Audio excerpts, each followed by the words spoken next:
ہم نے کہا ان کو آپ اپنے بچوں کو اتنی مہنگی پوجا کروا رہے ہیں, اتنی دور لے جا کر کے. تو خیر ان کو یہ بات لگی, لیکن انہوں نے جواب میں کہا ٹھیک ہے حضرت میں وہاں سے نکال لوں گا, ہمارا ہے کہاں جہاں میں اپنے بچوں کو ڈالوں. یہ بھی تو سوال ہے, یہ بھی تو سوال ہے. ہم نے اپنے مستقبل, اپنے بچوں کے مستقبل کے لیے کوئی لایا عمل بنانا ہی چھوڑ دیا ہے. فکر کرو میرے عزیزو, آج ضرورت اس بات کی ہے. میں تو یہاں جب بھی آتا ہوں ہر بار آپ کے اراکین صدر صاحب بیٹھتے ہیں, اکثر یہی پلاننگ کرتے بھی رہتے ہیں کہ یہاں پر کچھ نہ کچھ کام ہونا چاہیے. لیکن یہ صرف پلاننگ میں ہی رہ گئے تو ہماری عمریں بھی پلاننگ میں چلی جائیں گی. کر جاؤ کچھ نہ کچھ, اس لیے کہ ہمارے بچوں کو جو پھل ملنے والے ہیں وہی انقلاب لائیں گے.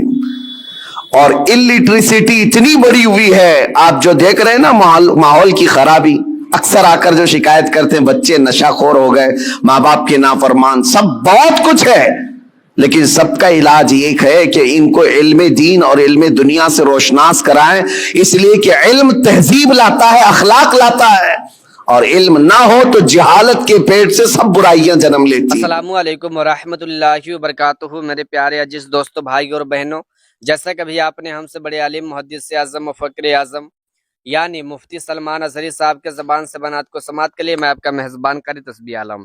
آپ اگر ہمارے چینل پر پہلی مرتبہ آ چکے ہیں تو آپ سے گزارش ہے, ریکویسٹ ہے, اپیل ہے کہ آپ اس چینل کو ضرور سے ضرور سبسکرائب کر لیجئے گا, تاکہ آپ کو ہر دن اسی طرح کا ایک اچھا پیغام ملتے رہے. الحمدللہ ابھی آپ نے تو ہم سے بہت بڑے عالم کے زبان سے بنات کو سماعت کر چکے ہیں, تو میں آپ سے زیادہ بحث نہیں کرنا چاہتا ہوں, اور نہیں میں آپ کے وقت لینا چاہتا ہوں, اور نہیں میں آپ کے وقت کو برباد کرنا چاہتا ہوں, اس لیے کہ آپ نے ہم سے بہت بڑے عالم کے زبان سے بنات کو سماعت کر چکے ہیں.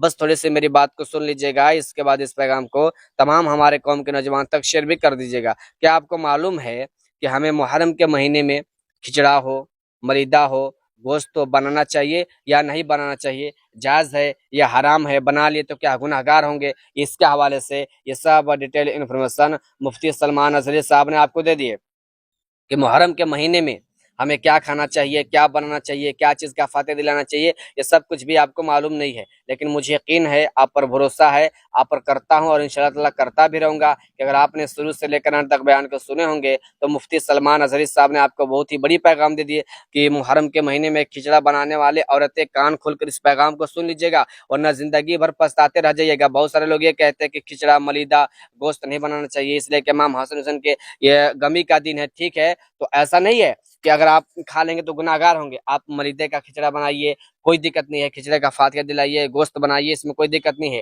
تو اس کے حوالے سے یہ سب ڈیٹیل انفارمیشن مفتی سلمان اظہری صاحب نے آپ کو دے دیے. لیکن بہت سارے ہمارے قوم کے مسلمان بھائیوں کی طرف سے یہ سوال آیا تھا نا کہ محرم کے مہینے میں یا پھر محرم میں فاتحہ کرانے کے لیے کھچڑا, ملیدہ نہیں بنانا چاہیے, یا گناہ ملے گا یا ثواب ملے گا, تو کر سکتے نہیں کر سکتے. اس کے حوالے سے یہ سب ڈیٹیل انفارمیشن مفتی سلمان اظہری صاحب نے آپ کو دے دی. چلیے پھر اگلے ویڈیو میں ملتے ہیں. خدا حافظ, دعا میں یاد رکھے گا. اور میرا مقصد اور خواہش یہ ہوتا ہے کہ جس بھائی کو جس مسئلے کے بارے میں معلوم نہیں ہوتا ہے, میں ان تک پیغام پہنچانے کا کام کرتا ہوں.